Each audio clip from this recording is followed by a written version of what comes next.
Donc, rebonjour les magiciens.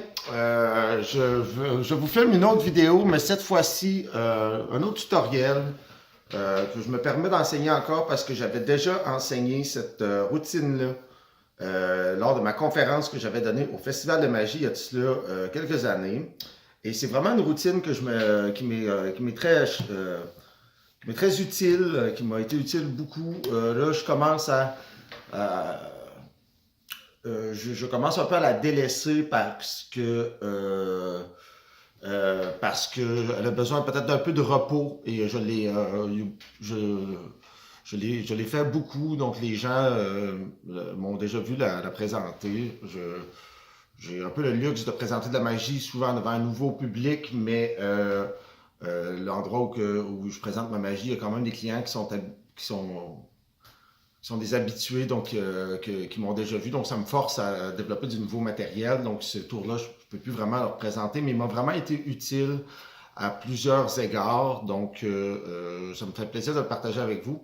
Les autres vidéos que j'avais partagées étaient présentées dans un contexte de table comme ça ici, tandis que celle que je vais vous montrer là, c'est plus une routine que je peux me permettre en walk-around que je peux faire dans des situations à la verticale, donc je ne dépends pas de la table et que je peux faire un peu partout. Donc, encore une fois, j'ai une magie qui se prête à l'improvisation. Donc, cette routine-là ne se présente pas tout le temps de la même manière, mais quand les conditions sont propices, je vous dirais que c'est pas mal le setup que j'emploie. J'aimerais vous la faire, mais ça demande l'aide d'un spectateur. Donc, je vais sauter tout de suite aux explications. Mais bon, prenez mon dire pour acquis en vous disant que c'est une routine qui est franchement efficace et qui fonctionne très bien. Donc, en gros, c'est une routine qui fonctionne avec un crayon, avec une pièce de monnaie. Et j'aime ajouter plusieurs pièces de monnaie aussi. Donc, il y a un petit setup que je dois faire. Le setup est le suivant. J'ai une pièce de monnaie ici qui a une coquille, un shell dessus, que je dépose ici dans mon collet, ici comme ça. Ça va bien quand j'ai un petit peu de sueur sur moi, donc la pièce elle colle. Donc quand il fait froid ici, comme qu'il fait là chez nous, j'ai mis un chandail parce que Christy, l'hydro me coûte une beurrée. Donc, je la mets ici comme ça et j'essaie de ne pas l'oublier. C'est combien de fois que je cherchais ma pièce pour finalement me rendre compte que j'ai là. Donc, j'ai une pièce qui est là et j'ai deux autres sous. J'ai un sou qui est dans ma main, comme c'est ici, et l'autre sou est dans ma poche. Donc, ce sou-là, il est dans ma main et je le laisse à l'empalmage dans ma main le plus longtemps possible pour qu'elle devienne chaude, c'est-à-dire qu'elle soit plus froide, qu'il n'y ait plus de que quand que je la dépose sur la main de quelqu'un, par exemple, on ne la sente pas, c'est important qu'elle soit à température pièce. Ça, c'est vraiment important. Surtout à ce temps-ci de l'année, c'est pas long que les pièces se refroidissent. Donc, je la veux à température pièce. Et cette pièce-là, je l'ai dans ma main. Et dans la même poche que j'avais ma pièce de monnaie, j'ai mon crayon. J'ai un Sharpie.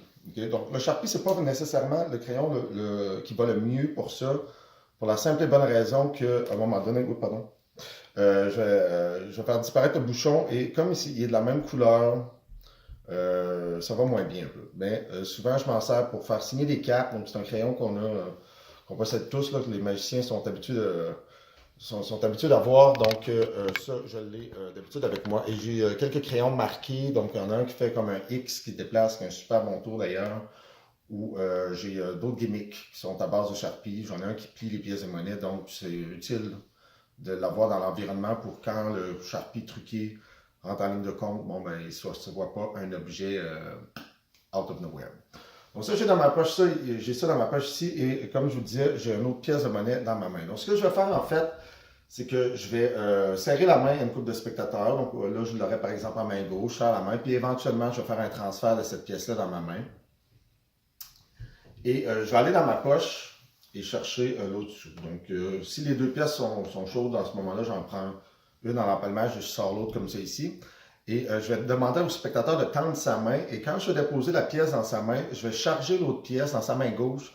Je vais charger l'autre pièce sous sa montre. Donc, si le spectateur porte une montre, donc je regarde qui porte des montres, qui porte des bagues, parce que ce sont tous des objets que je vais emprunter éventuellement ou que je vais voler. Donc, je vais déposer ça sous sa montre. Donc, je vais déposer la pièce sous sa montre comme c'est ici et au même moment, je dépose l'autre pièce dans sa main. Donc, j'ai une justification de le toucher, jamais qu'on me voit venir. C'est arrivé des fois que surtout les hommes portent une montre qui est un peu slack et que là, elle va tomber par la suite. Je fais comme si de rien n'était, je la ramasse, puis j'enchaîne sur autre chose. Là, écoutez, c'est arrivé à quelques reprises, je vous mentirais de dire que c'est jamais arrivé, mais on va dire qu'aujourd'hui, tout va bien, puis que c'est pas arrivé. Donc, cette pièce-là, elle est chargée sous sa montre et j'ai la pièce est dans son autre main, je dépose le crayon. Okay? Donc, si c'est sa main gauche, la pièce de monnaie va être à droite et le crayon va être à gauche. Okay? Okay, pas. Donc, ce que je fais, c'est que je prends la pièce dans sa main, visible, et je veux prendre ensuite le crayon. Mais comme je veux prendre le crayon et que le crayon est à ma droite, encore une fois, je me dois de changer la pièce de monnaie de main pour ensuite prendre le crayon. Okay? Tandis que si ça avait été l'inverse, je ne vois aucun intérêt de faire une passe comme ceci. Donc, j'essaie de justifier le plus possible mes faux dépôts par des actions qui sont toutes simples, c'est-à-dire que ça n'a pas besoin d'être des justifications qui sont très compliquées, mais je veux justement changer la pièce de main. Donc, c'est là que je vais faire un faux dépôt, que ce soit une rétention, une retention vanish comme celui-là, ou je pourrais faire un French drop ou un dépôt. Bref, je fais un faux dépôt de cette pièce-là. Il y en existe plusieurs. Il y a le livre Bobo Coin Magic qui pourrait peut-être vous aider par rapport à ça. Richard Kaufman avait un bon qui s'appelait Coin Magic, si je me souviens bien, là, quelque part là-dedans. Voilà, pièce de monnaie qui disparaît, c'est un classique. Okay? Donc, je prends la pièce de monnaie et un petit conseil que j'aime bien, quand je fais un faux dépôt, j'aime mimer comme si j'avais encore le sou dans ma main. J'essaie de l'ajuster. Et je me dis, pourquoi je ferais ça si je n'avais pas un sou dans ma main? Donc, ça renforce l'idée qu'il y a une pièce de monnaie dans ma main. Donc, je dépose la pièce, je prends le crayon, et comme la pièce est à l'empalmage des doigts, au finger palm, ça me permet de flasher brièvement la main comme c'est ici. On voit l'intérieur de la paume comme c'est ici. Donc, ça marche avec le crayon, et bam, là, on ne voit plus le sou. Et quand je fais ma disparition, j'ouvre la main brusquement, ou je pourrais essayer de l'écraser. Ça dépend comment tu mimes ton numéro. Mais dans l'occurrence, là, j'aime souvent le faire vite et je freeze ce moment-là, mes mains séparent vite fait comme ça ici. Donc là, on voyait qu'il y avait un sou, puis pouf, on ne voit plus le sou. J'ai dit que le sou, donc brièvement, c'est pour ça que j'ai la subtilité Ramsey, parce que je sais que l'attention du spectateur va vérifier tout de suite là, mais il voit qu'il n'y a rien. Et je lui laisse pas 5 minutes, parce qu'à un moment donné, il va bien se douter que je ne tiens pas le crayon comme ça. Donc, quand que le sou a disparu comme ça ici, je dis ah oui, je sais, c'est parce que le sou est rendu sous mon coude. C'est une phrase qui fait absolument aucun sens, que je trouve drôle un peu en soi. Donc, elle est rendue sous mon coude et là, je transfère le crayon de main, je pointe le coude comme ça ici une première fois et je regarde. Là, je regarde la caméra, mais en fait, je regarde mon coude une fois, deux fois. Et la troisième fois, je vais déposer le crayon sur mon oreille et je vais produire la pièce de monnaie comme ça ici. Je produis la pièce de monnaie, je vais la faire bouger légèrement. Je vais retourner ma tête un peu et je garde ma main fermée comme ça ici. Comme si je détenais le crayon, parce que là, je dis, j'ai la pièce, boum, mais là, j'ai plus le crayon, et pour eux, le crayon, il vient de disparaître là. Ils le voyaient encore dans leur esprit. Je vous garantis que, bam, ils sont complètement abasourdis par cette disparition-là. On pensait que c'est le sou qui allait disparaître, mais en fait, c'est la pièce. Je peux me permettre de montrer les deux mains vides à ce moment-là, et tout de suite, après, pour éviter qu'on regarde, puis de temps en temps, les enfants vont tout le temps l'apercevoir. C'est là que je me rends compte que la magie pour enfants, c'est un autre domaine. C'est vraiment pas ma spécialité. Mais les adultes, fly by. Okay? Donc, je vais faire ensuite disparaître cette pièce de monnaie-là. Donc, la chorégraphie, c'est la suivante. Donc, j'ai pris le sou. C'est une vieille pièce américaine que j'aime bien. Et j'ai le crayon aussi, qui est américain, puis que j'aime, on va dire que j'aime bien aussi. Et boum, là, je ne vois plus la pièce de monnaie. On ne voit plus la pièce de monnaie parce qu'elle est rendue en dessous de mon coude. Sous mon coude, comme ça ici. Et là, bam, là, j'ai plus le crayon par contre. Donc, je vais faire disparaître le sou maintenant. Une des disparitions que j'aime bien, je l'avais appris dans un DVD avec Apollo Robbins et Shu Togawa, ça s'appelait The Wither Vanish. Donc, c'est une disparition de pièces que je me sers beaucoup. C'est-à-dire que je fais une rétention de vision aussi, une rétention de vision, et j'enchaîne avec ce qu'on appelle le JW Grip. Et quelques petits détails sur cet empalmage-là. Je vois des fois des gars qui ont les doigts très raides ici, et c'est pas ce que je veux. Je vais avoir les mains détendues. Et je veux me permettre de bouger les mains et bouger un petit peu plus celle-là pour attirer moins le regard sur la pièce qui serait cachée ici. Donc là, j'avais le sou.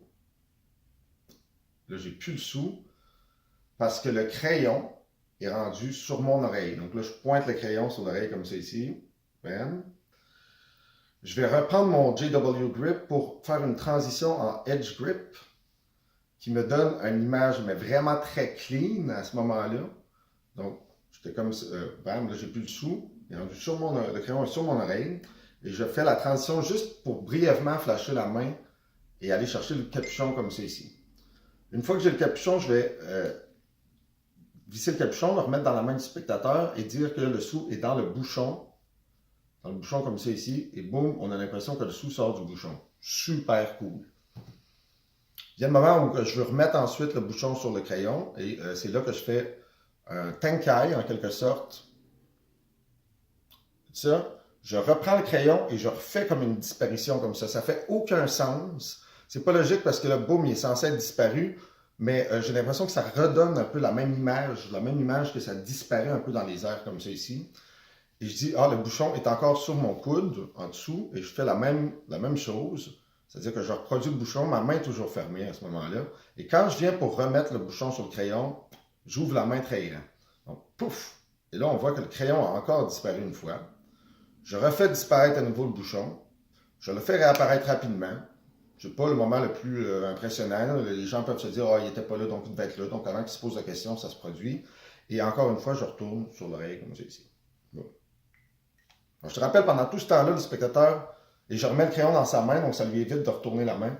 Le spectateur est encore pas au dépourvu. Donc là, je peux reprendre le sou, refaire la même disparition, pouf, et là, dire qu'elle est derrière mon oreille, et c'est là que je vais produire la pièce derrière mon oreille. Et ça, j'ai appris cette petite subtilité-là dans le DVD de Homer Lewag. J'ai appris beaucoup sur la magie en regardant ce gars-là travailler ses pièces de monnaie. Vraiment une très belle gestuelle, il fait tout le temps des super beaux DVD. Bref, un des très bons magiciens américains. Et quand je viens ici, je colle le petit doigt sur l'oreille et je vole la pièce pour finalement la produire derrière l'oreille comme c'est ici. Et ça donne le plus de couvert possible et donner l'impression que la pièce elle vient vraiment derrière l'oreille. Donc je peux montrer cette pièce-là pour montrer que le sou est arrivé. Et là, je viens de faire une passe navette, une shuttle pass. Une fois que ça arrive, je peux continuer dans mon discours pour faire apparaître une deuxième pièce puis une troisième pièce. Donc là, c'est vraiment cool. Et là, j'ai des manches longues un peu, et je peux comprendre que le spectateur peut douter de ça, mais je travaille souvent les manches retroussées. Donc là, on vient de voir 3 pièces de monnaie apparaître, et je vais faire disparaître ces 3 pièces de monnaie-là de plusieurs variantes. Je connais plusieurs variantes de ça. Une que j'aime bien, c'est celle que j'avais enseignée au Festival de magie il y a quelques années, qui se fait au claquement des doigts. Donc, je vais vous faire vite fait la démonstration. T'en vois 2, t'en vois 1. Donc, c'est très flash. Et la dernière, je peux par exemple m'amuser en faisant des transpositions comme ça. Ça fonctionne bien. Et la dernière, elle aussi, elle disparaît. Je fais réapparaître la première, bam. Je fais réapparaître la deuxième, bam. Et la troisième, elle apparaît en dessous du cadran de votre montre, bam. Et ça finit très clean comme ça ici. Ce qui fait qu'à la toute fin, maintenant, je me ramasse avec 3 pièces de monnaie, dont une est dotée d'une coquille. Donc, j'ai 4 pièces de monnaie en soi. Et ça me permettrait de faire, par exemple, des effets de transposition qui sont parmi mes effets préférés en magie en général. Donc, par exemple, je pourrais leur montrer les 3 sous, fermer la main là, puis donner l'impression que les pièces changent d'une main à l'autre. Donc, super cool. Et tout ça, je peux le faire debout. Et c'est une belle manière de jazzer la magie. Donc, je voulais juste vous enseigner brièvement le début. Le reste, comme je vous le dis, les productions, vous incorporez les vôtres, celles qui vous plaisent. Mais la routine du crayon et du sou est vraiment cool parce qu'on ne se doute pas que le crayon va disparaître.